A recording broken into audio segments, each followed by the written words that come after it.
kuva ku munsi w'ejo twakomeje kubagezaho raporo ya LONI y'impuguke za LONI aho yavuga ku bintu byinshi kuri M23 kuri FDRL ku ngabo z'u Rwanda FRDC ndetse n'ingabo z'u Burundi. Minisitiri w'u Rwanda Olivier Jean Patrick Nduhungirehe akaba yashinje impuguke za LONI kubogamira kuri FDRL nk'uko tugiye kubigarukaho mu magambo yatangajwe n'uyu minisitiri w'ububanyi n'amahanga w'u Rwanda. Muri iyi nkuru turaza no kugaruka ku byatangajwe na Patrick Muyaya by'umwihariko ko byabereye ku munsi w'ejo Igoma aho habaye igikorwa cyo gusezeraho no gushyingura abarasiwe imasisi barashwe na drones za Repubulika Iharanira Demokarasi ya Kongo. Byageze bite? Ese Patrick Muyaya yatangaje iki dore ko byamubabaje ku buryo budasubirwaho?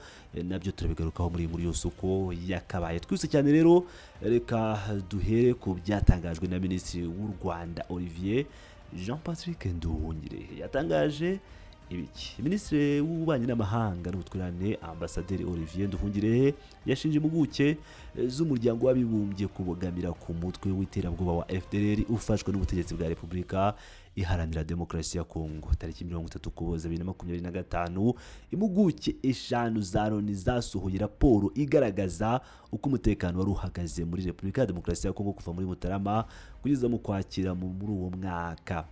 Yibanda cyane ku gushinja ihuriro AFC M23 rigenzura ibice binini mu ntara ya Kivu y'Amajyaruguru na Kivu y'Amajyepfo. Izi mpuguke ziyobowe na Krishna Varga zishinja abarwanyi ba AFC M23 kwirukana abasivile mu ngo zabo no kubabuza kujya guhinga amasambu yabo. Ngo ibitero kuri FDRL byatumye abasivile benshi bahungira muri Uganda bava muri teritwari ya Rucuru. Zagize ziti kwibasira bigambiriwe itsinda runaka FDRL n'abasivile bayishamikiyeho cyane cyane mu bwoko bw'abahutu bishobora kuba icyaha cy'intambara cyangwa icyaha kibasira inyoko muntu.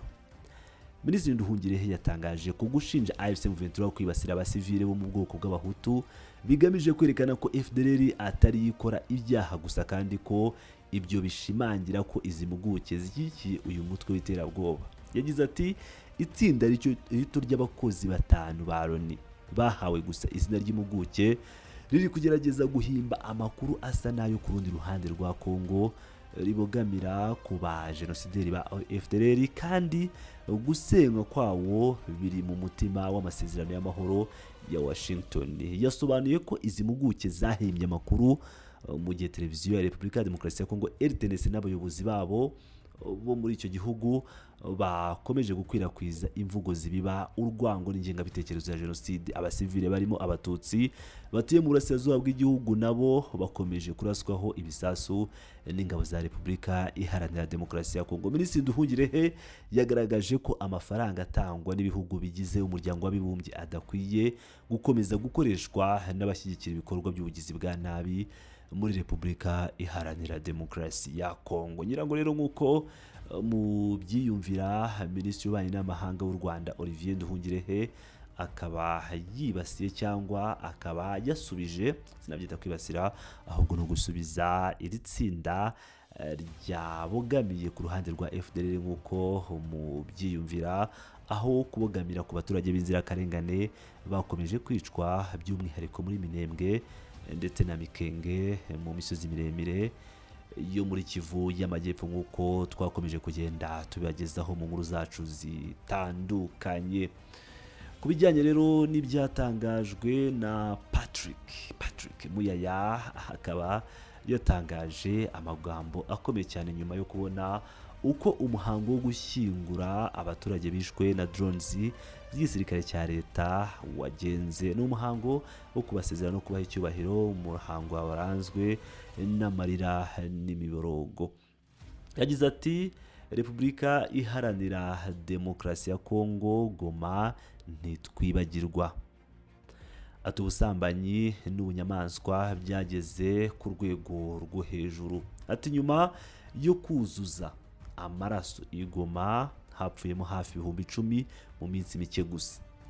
Nyuma yo kwica urwagashinyaguro muri Nyakanga ishize abarenga 300 b'abanyekongo b'abahutu irucuru no mu tundi duce twinshi. Ati vuba kandi arenga 500 bapfuye mu bitero byabereye hagati ya Kamanyura na Uvira. Ngimva rusange imibiri yatawe ku mihanda, imidugudu yasigaye ituwe n'abantu, ibi si imibare gusa, n'amasura, n'amazina n'imiryango yakomerekejwe bikomeye, kandi urwibutso rwayo ntiruzigera rusibanganya, ntiruzigera rutakambirwa ku gitambo cy'icengezwamatwara rihumanya. Yakomeje agira ati nta muhango n'umwe, nta gukina ikinamico, nta nkuru y'imimbano n'imwe bizashobora gusibanganya ukuri kw'ibi byaha cyangwa gukingira ikibaba ku nshingano za se u Rwanda n'umwana M23 PRFS ukakunda kubivuga, babiteguye, babitegeka kandi babishyira mu bikorwa. Ati turunama, uvuga ngo turunamira buri wese wahitanywe n'ibi byago, kandi tukaba twongera kwemeza ubumwe n'impuhwe dufitiye abarokotse n'abavanwe mu byabo. Twongeye gushimangira ubushake bwacu bwo gukusanya no kwandika ibi byaha ndengakamere no kubishyikiriza inzego zose zibifitiye ububasha kugira ngo ababigizemo uruhare babibazwe. Nta zina na rimwe twibagirwa, nta mudugudu n'umwe, nta bwicanyi na bumwe, ubutabera buzatsinda. Ahita ashyiraho amahashtaga ngo Congolais Telema n'ibindi byinshi bitandukanye. Umwe mu banyamakuru batangaza amakuru by'umwihariko kuri X akaba yitwa Sugiramileye, akaba yasubije mu buryo bwihuse cyane Patrick Muyaya.